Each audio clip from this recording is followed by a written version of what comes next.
Bilik itu sunyi. Terlalu sunyi. Satu-satunya bunyi yang ada ialah esakan yang lembut dan terputus-putus itu. Ia datang daripadanya. Air matanya jatuh satu persatu. Setiap titisan terasa seperti batu yang menghentam jiwa kamu. Kamu rasa bersalah. Kamu rasa berat. Satu suara di dalam kepala kamu menjerit. Pergi padanya, tenangkan dia, ini semua salah kamu. Tetapi ada satu lagi bisikan, jauh lebih senyap, jauh lebih dingin. Adakah ini benar?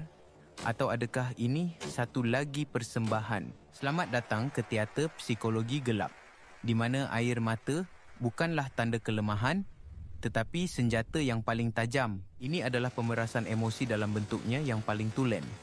Satu strategi yang direka bukan untuk meluahkan rasa sakit, tetapi untuk menimbulkan rasa bersalah dalam diri kamu. Apabila seseorang menangis, naluri pertama kita adalah untuk membantu, untuk meredakan keadaan. Otak kita diprogramkan untuk bertindak balas terhadap isyarat kesusahan. Manipulator tahu tentang ini. Mereka tidak hanya mengetahuinya, mereka menggunakannya sebagai papan kekunci emosi kamu. Mereka tahu butang mana yang perlu ditekan. Tangisan mereka menjadi suis. Satu klik dan kamu terus berasa bertanggungjawab. Satu klik dan tiba-tiba kamulah penjahat dalam cerita ini. Logik kamu hilang. Pertimbangan kamu kabur. Kamu terperangkap dalam kabus tebal rasa bersalah yang mereka cipta. Fikirkan tentang ini. Bilakah tangisan itu berlaku? Adakah ia berlaku secara rawak, didorong oleh kesedihan yang tulus, atau adakah ia muncul dengan ketepatan yang menakutkan? Hanya apabila kamu tidak bersetuju dengannya, apabila kamu, ini bukan kebetulan, ini adalah corak taktik air mata yang dijadualkan. Mari kita lihat satu kes. Namakan mereka Alex dan Jamie.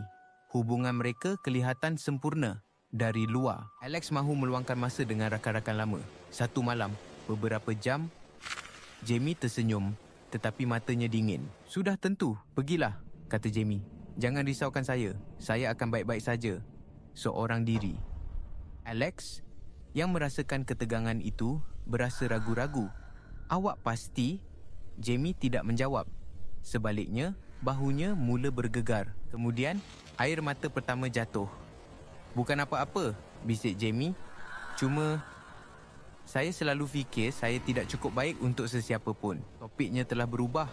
Ia bukan lagi tentang malam Alex bersama rakan-rakan. Ia kini tentang penderitaan Jamie yang tidak berkesudahan. Alex terperangkap. Jika Alex pergi, Alex akan menjadi bukti bahawa Jamie memang tidak disayangi. Jika Alex tinggal, Alex mengorbankan keperluan Alex sendiri. Alex tinggal. Sudah tentu Alex tinggal. Rasa bersalah adalah penjara yang lebih kuat daripada mana-mana dinding batu. Dan sebaik sahaja Alex berkata, "Baiklah, saya tidak akan pergi." Air mata Jamie berhenti serta-merta. Seolah-olah paip telah ditutup. Senyuman kecil yang hampir tidak kelihatan muncul di bibir Jamie. Kemenangan. Ini adalah tanda merah yang paling jelas. Pemulihan emosi yang terlalu cepat. Kesedihan yang tulen. Tidak mempunyai suis on-off. Ia pudar perlahan-lahan. Ia meninggalkan sisa. Ia tidak hilang begitu sahaja apabila permintaan dipenuhi. Jadi, bagaimana kamu melawannya? Bagaimana kamu melepaskan diri tanpa menjadi raksasa yang mereka katakan? Pertama, kenali coraknya. Ini bukan tentang satu insiden. Ini tentang sejarah yang berulang. Ambil satu langkah mental ke belakang. Lihatlah ia bukan sebagai peserta, tetapi sebagai pemerhati. Lihatlah ia sebagai satu set data. Pencetus, permintaan ditolak. Tindakan, tangisan. Hasil, permintaan dipenuhi berulang kali. Kedua, sahkan perasaan mereka, tetapi bukan naratif mereka. Ini adalah kunci. Kamu boleh berkata, "Saya nampak awak kecewa," ataupun "Saya dengar awak sedang sakit." Ini mengiktiraf emosi mereka. Tetapi kamu tidak berkata, "Ini salah saya," atau "Saya akan lakukan apa sahaja yang awak mahu." Kamu memisahkan perasaan mereka daripada tuduhan tersirat bahawa kamulah puncanya. Ketiga, kekal pada pendirian kamu. Dengan tenang, dengan tegas. Ini adalah bahagian yang paling sukar. Mereka akan meningkatkan usaha. Tangisan akan menjadi lebih kuat. Tuduhan akan menjadi lebih dramatik. Awak tak pernah sayangkan saya. Ini adalah ujian. Mereka sedang melihat jika sempadan baru kamu hanyalah cadangan atau undang-undang yang tidak boleh dipecahkan. Nafas. Tetap tenang. Ulangi pendirian kamu dengan ayat yang sama. Saya faham awak kecewa, tetapi saya tetap akan berjumpa dengan rakan-rakan saya. Kamu bukan robot. Kamu adalah batu. Kamu tidak membalas. Kamu tidak menjerit. Kamu hanya ada. Apabila mereka sedar bahawa butang rasa bersalah itu tidak lagi berfungsi, sesuatu akan berubah. Persembahan akan berakhir kerana tiada penonton. Membezakan antara kesedihan yang tulus dan tangisan manipulatif bukanlah tentang menjadi tidak berperasaan. Ia adalah tentang memelihara perasaan kamu sendiri. Empati tanpa sempadan adalah pemusnahan diri.